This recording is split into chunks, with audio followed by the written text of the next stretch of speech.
الله الرحمن الرحیم والذین او هاغه کسان آتیناهم الکتاب چې موږ ودستانه مخکې کتاب ورکړی دی چې یهودیان او عیسایان دي یفرحون خوشحالیږي بما انزل الیک په هغه احکاماتو چې تا ته نازل شوي دي ځکه چې تورات او انجیل کې موجود وو ومن الاحزاب خو په هغې کې هم داسې ډلې دي من ينکر بعضه چې د بعضې نه انکاري دي چې د هغې نقصان دی پکې قل حضور وتوایا انما امرت ان اعبد الله ولا اشرك به ما ته حکم شوی دی انا اعبد الله چې زه د الله عبادت وکم ولا اشرك به او هغه سره شرک ونکم الیه ادعو هغه طرف ته د هغه د طرف ته زما بلنه ده و الیه مآب او هغه طرف ته مې ورتله دي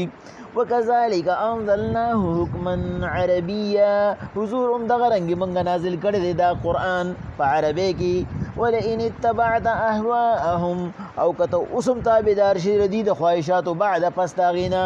ما جاءك من العلم چې تا ته پته ولګی دا ما لك من الله من ولي نبي ما سوا د الله نستا څوک دوست ولا واق او نبچ کونکی ولقد ارسلنا رسل من قبلك من غستان مخهم انبياء را لګلیو وجعلنا لهم ازواجا وذريه داغیم بیبیان وی او داغیهم اولادو وما كان لرسول نشت داسې یو پیغمبر ان یاتی بآیات الا باذن الله چې په خپل اختیار باندې معجزه پیش کی خود الله په اجازت به کوي لكل اجل کتاب او د هر موقع لپاره یو نیټه مقرر ده یمحو الله ما یشاء الله ختمی چاته چې اراده وشي ويثبت او قائمي وعنده او دی الله سرا الكتاب هغه اصل کتاب دی الله پاک پیغمبر علیه الصلاۃ والسلام ته تسلی ورکړي چونکه په مکی سوراتونو کې د الله د وحدانیت د الله د یووالي او د الله د توحید ذکر سیوای نو په دې وجه دام د الله پاک د طرف نه نقلی دلیل ویل شي د مخکنو کتابونو نه ثابت الله وی پیغمبر علیه الصلاۃ والسلام والذین آتیناهم الکتاب یفرحون بما انزل الیک هغه خلق چې هغه د موږ د کتاب را نازل کړی دی یعنی آسمانی کتاب موږ وتر علی دی وحی موږ وتر علی دی چې مقصد تینا یهود او نصارا دي نو هغه خوشحالیږي په هغه باندې ولی خوشحالیږي هغه د الله پاک په هغه کې یو خوشخبری ورکړی و چې یو پیغمبر اخیری را روان دی چې داغنو محمد دی کتابونو کې احمد دی او چې کله هغه راشي او تاسو د هغه تصدیق کوئ نو تاسو ته ډبل ثواب ملاويږي ځکه چې تاسو د خپل کتاب هم تصدیق کوئ او دغه د کتاب هم تصدیق کوئ لکه عبد الله بن سلام سیب شو لکه د نجران هغه شپېته کسان عیسایان شو چې پای کې ګڼ کسان مسلمانان شو لکه د حبشې بادشاہ نجاشي شو دا ټول هغه خلک چې دی په دې باندې خوشاله شو چې دا خو هغه دور کې مونږه پاتې شو چې کم دور کې هغه پیغمبر راغی او مونږ به ایمان راوړو الله پاک وی پیغمبر علیه الصلاۃ والسلام دا د تصدیق لپاره کافی خبره ده ولی دی خو تصدیق نه کوي کنه دی خو څه خبره کوي روس تر روانه ده په غزې باندې به وایو چې الله پاک وی پیغمبر علیه الصلاۃ والسلام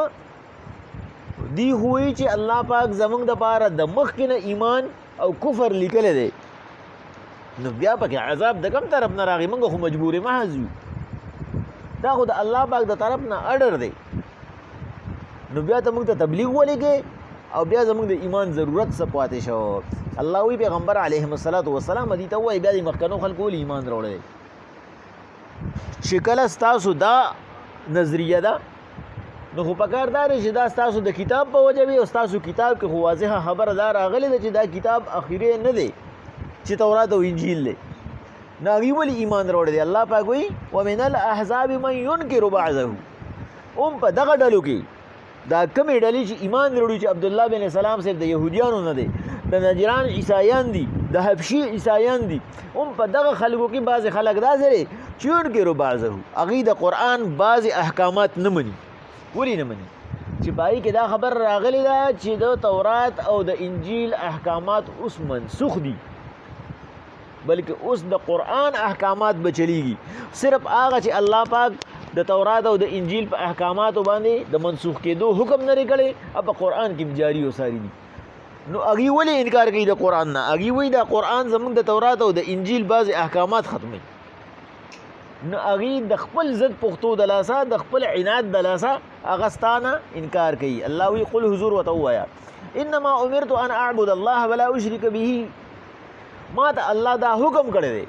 چې زه په خپل هم د الله عبادت وکړم او هغه سره شریک جوړ نه کړم. ولې؟ دی وی د قرآن نه ته هغه احکامات وباسه کوم کې چې تورات او انجیل کې دغه دی د هغې منسوخوالی دی چې هغه پکې ثابت شي. په قرآن کې داسې آیاتونه چې هغه د تورات او د انجیل د احکاماتو سره تضاد خوري چې د تورات او د انجیل د احکامات اوس دا منسوخ دي، دغه آیاتونه ته وباسو نو موږ په قرآن ایمان راوړو. نو الله به وایي پیغمبر علیهم الصلاة والسلام ته ورته ووایه ما ته الله حکم کړی دی چې د الله عبادت وکړم او الله سره شریک نه جوړم. نو دا خو د الله پاک د عبادت او د شرک د دواړو مناسبه خبره ده، خو نفي نه ده. الیه ادعو و الیه مآب، دغه الله طرف ته زما بلنه ده. خلکو لم دعوت ورکوم چې هغه دغه الله طرف ته راشي او دغه الله طرف ته زما هم تللي او هغه زما نه کړی او د منې نه باوجود زه په خپل اختیار باندې داسې وکړم نو زما کومه لاره شوه. وکذلک انزلناه حکما عربیه. الله پاک وایي پیغمبر علیهم الصلاة والسلام ځکه موږ دا قرآن په عربی ژبه کې رالیږلی دی چې دا عربیان پرې ښه پوه شي، ځکه چې دې ته راغلی دی. نو چونکې دې وخت کې مخاطب دي نو چې دې بیا سبا دا ونه وایي چې موږ په دې زبان باندې نه پوهېدو. ولئن اتبعت اهواءهم بعد ما جاءك من العلم، او که چېرې ته د دې د خواهشاتو تابعداري وکړې او واقعي چې ته ورته وایې چې سوچ به پرې وکړم ستاسو د تورات او د انجیل کوم احکامات چې تضاد خوري په دې به سوچ وکړم. الله وایي سوچ به پرې نه کوې، دا د دې د خواهشاتو تابعداري ده. بعد ما جاءك من العلم، پس د هغې نه چې تا ته پوهه راله چې الله راته ووایي نه بس چې ما کوم حکم را لېږلی دی اک شانتې وایي، په دې کې سمجوتې نه کېږي، په دې باندې کمپرومایز نه کېږي. نو ما لک من الله من ولید، ستا دپاره به نه څوک دوست ولا واق او نه بچ کوونکي د الله پاک د محاسبې نه. ته ورته ښکاره خبره وکړه دا زه چې کوم حکم کوم دا خو خاص د الله له طرف نه دی، زما پکې په خپله هغه هېڅ هم نه چلېږي. نو د دې بل اعتراض شروع کړو چې دا خبره د دې خو نفي وشوه، داسې ښکاره نفي وشوه چې زمونږ مشران چې موږ څه ګڼل هغوی په خپله باندې ایمان راوړی. زمونږ دا مخالفت چې دی دا ځان له یو فضول خبره ده. نو دې ووایي ټیک ده، خو د پیغمبر علیهم الصلاة والسلام کې بعضې کارونه داسې دي چې هغه د نبوت نفي کوي. نعوذ بالله موږ به داسې ووایو چې هغه د نبوت نفي کوي. لکه په هغې کې کثرت ازواج دی چې پیغمبر صلی الله علیه وسلم 9 بیبیانې کړي دي، 9 په نکاح اخیستې دي، 2 وینځي دي. نو دا خو چې کوم دی نو د للهیت خلاف خبره ده، دا خو د صمدیت خلاف خبره ده چې د الله یو بنده دی نو د هغه د دوره بیبیانو ضرورت څه دی؟ اخو د الله بنده دی، د الله دین ته ځان وقف کول پکارو. نو نعوذ بالله د هغې خیال یو بل طرف ته لړ چې دا پیغمبر چې کوم دی دا دوره بیبیانې چې د کړي دي نو دا د پیغمبرۍ نفي ده، د د پیغمبرۍ کې نقصان دی، فرق دی پکې، دا ځکه د دوره بیبیانې کړي دي. الله پاک پیغمبر علیهم الصلاة والسلام دې ته ووایه ولقد ارسلنا رسلا من قبلك وجعلنا لهم ازواجا وذريه. ناشنا خبره خو نه ده که دې نبي هغه دومره بیبیانې کړي دي نو مخکني انبیا چې کوم چې هغه ستاسو منلي انبیا دي د هغې هم بیبیانې او اولادو. تاسو سلیمان علیه السلام منئ، داود علیه السلام منئ، ځکه دا یهودیان چې کوم دي موسی علیه السلام پسې داود علیه السلام راغلی دی او سلیمان علیه السلام د هغه زوی و. د داود علیه السلام چې کوم دی د هغه 100 بیبیانې وي، د سلیمان علیه السلام په صحیح روایاتو کې 200 بیبیانې وي. نو تاسو په هغوی ولې اعتراض نه کوئ چې تاسو وایئ چې دا کثرت ازواج دا ګڼ نکاحونه دا خو په خپله باندې د نبوت خلاف دي. نو یهودیانو تاسو خو سلیمان علیه السلام باندې هم یقین ساتئ، په داود علیه السلام هم ساتئ، نو د هغې هغه خو ډېرې زیاتې سیوا دي. که موږ په دې لحاظ سره ګورو د یو 100 دي، د پلار 100 دي او د زوی هغه 200 دي. دا خو د هغې د انتهایي فرهیزګارۍ علامت دی. زه تاسو خو دا یو وساتئ که نه، تاسو خو د دې یوې نه په حیا کې پاتې شئ. دا یوه سوره ساتل څومره ګران دي، څومره خلک چې کوم دی نه هغه ورته مخ نشي راګرځولی، نو بیا 100 او 200 ساتل دا معمولي خبره ده. د چا د جیب زور نه او د چا جنسي زور نه د هغه یوې طاقت نشي لرلی او دغه انبیاو یې ټول حقوق ادا کړي او د هغې سره سره یې د الله پاک هغه دین هم خور کړی دی بل تاسو د هغې هغه مقصد ته وګورئ چې مقصد پکې څه و د پیغمبر صلی الله علیه وسلم دا دوره بیبیانې چې معمولي خبره وپیوږو ډېر دې کې ډېر لوی بحث دی خو ډېر بحث به پې نه کوو چې پیغمبر صلی الله علیه وسلم ولې دوره بیبیانې کړې وي د پیغمبر علیهم الصلاة والسلام پکې خپل یو مقصد و د پیغمبر صلی الله علیه وسلم صرف یوه بیبي چې عایشه بیبي د پیغله وه باقي نور ټول یا خو طلاق شده وي او یا کونډې وي د هغې نه مقصد څه و چې د کونډو او د طلاق شدو نه د سپېره د لفظ ختم شي چې پیغمبر ورسره واده کوي نو ټولو له پکار دي او پیغمبر صلی الله علیه وسلم به د دې ډېر زیات چې کوم دی نو دغه کو بلنه او تبلیغ کو چې کومه ښځه یو پیره په نکاح واخیستی شو او د هغې نکاح مات شو هغه لازما دوباره ورکوئ ځکه چې کومه لا نه ده په نکاح شوې نه ده نه هغه لا محفوظه ده د هغې ډېر کارونه لا داسې دي چې هغه په ځان باندې برداشت کولی شي خو چې کم یو هغه یو پیره په نکاح ورکړه او د هغې نه پس هغه پاتې شو نو د هغې ډېر هغه طاقت چې دی هغه اوس کم دی د برداشت هغه ډېر طاقت د هغې کم شوی دی نو پیغمبر علیهم الصلاة والسلام بعضې بیبیانې داسې وي چې د پیغمبر صلی الله علیه وسلم نه مشرانې وي بعضو سره یې په داسې عمر کې نکاح کړی چې د 50 کالو نه اوړېدلې وي بل د پیغمبر علیهم الصلاة والسلام مقصد پکې څه چې د کمې قبیلې نه به پیغمبر صلی الله علیه وسلم رشته وکړه هغه قبیلې به خپل عزت ګڼئ به غونډ ایمان راوړو هغې به یې موږ له عزت راکړو مونږ خو وایي چې دا زمونږ سره دشمني کوي ده خو زمونږ په ټبروالی کې هغه رشته وکړه دا خو زمونږ ټبروالی سړی شو نه هغې به غونډ خاندان به راوړی ډېرې پکې داسې وي چې په جنګ کې هغه ونیسلې شوې پیغمبر صلی الله علیه وسلم ازادې کړې او سره یې نکاح وکړو نو د هغې په وجه باندې په هغه قبیلې باندې دا اثر وغورځېده چې دا خو د ده وینځه و وینځه یې ساتلې شوه دا خو ډېر اعلی پیغمبر دی چې دو زمونږ د عزت دومره خیال وساتو چې دا د دومره لوی خاندان ده نو د دې د خاندان عزت هغه زما دپاره چې کوم دی چې څنګه د دې لپاره دی زما دپاره هم دی دا خو ډېر لوی دین دی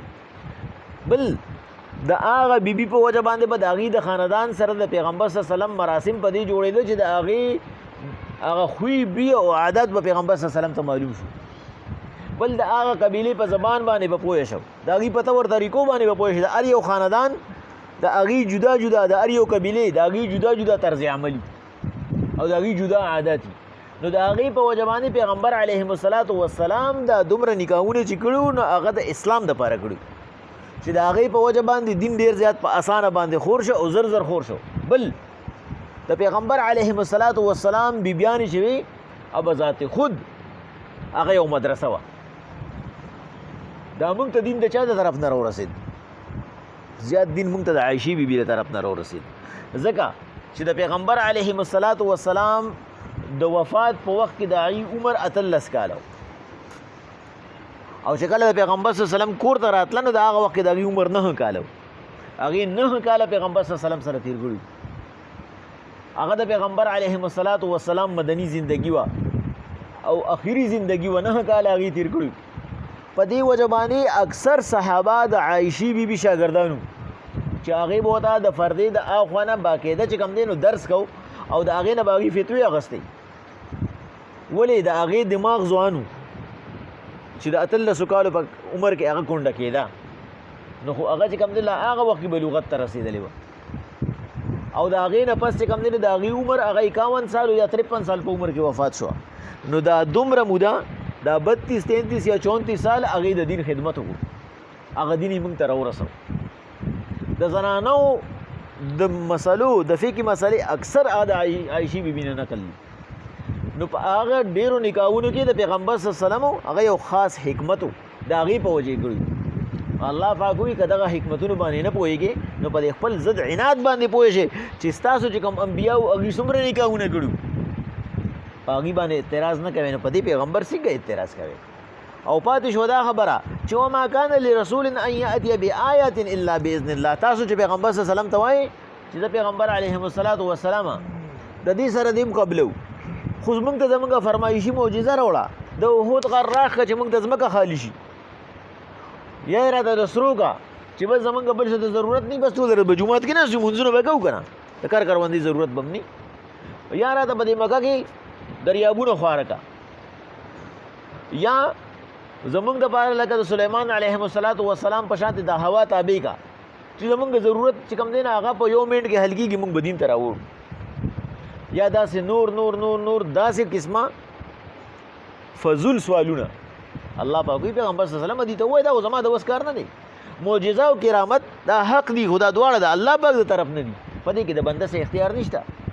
یو ولی که هر څومره غواړي خو چې الله نه غواړي کرامت نشي صادرېدی چې کله الله وغواړي هغه وخت یا کرامت صادر شي یو پیغمبر که هر څومره وغواړي چې بس دا معجزه دی له پکار د الله پاک ورته وایي پیغمبر صلی الله علیه وسلم ته چې بې دوره خفه کېږي په ځمکه کې زورنګ وکړه اسمان ته اندر پایي ولګوه چې کوم ځای کې د دې د خوښې معجزې راوړه ولې دا دې ته زجر دی پیغمبر ته نه دی چې پیغمبر علیه السلام دا ستا د اختیار کار دی نه دا خو زما خوښه ده نو دی ورته څه ووایي لکل اجل کتاب الله ورته ووایي د هرې خبرې دپاره یو نیټه مقرر ده چې کله الله ته منظوره شي خبره وشي او دې ته خبره واضحه کړه چې یمحو الله ما یشاء ویثبت الله ختموي هغه څه چې خوښې شي او الله ثابتوي هغه څه چې خوښې شي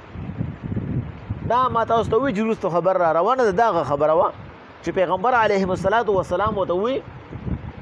الله پاک وایي دا معجزه هم ستا په اختیار کې نه ده او د دې دا ایمان هم ستا په اختیار کې نه دی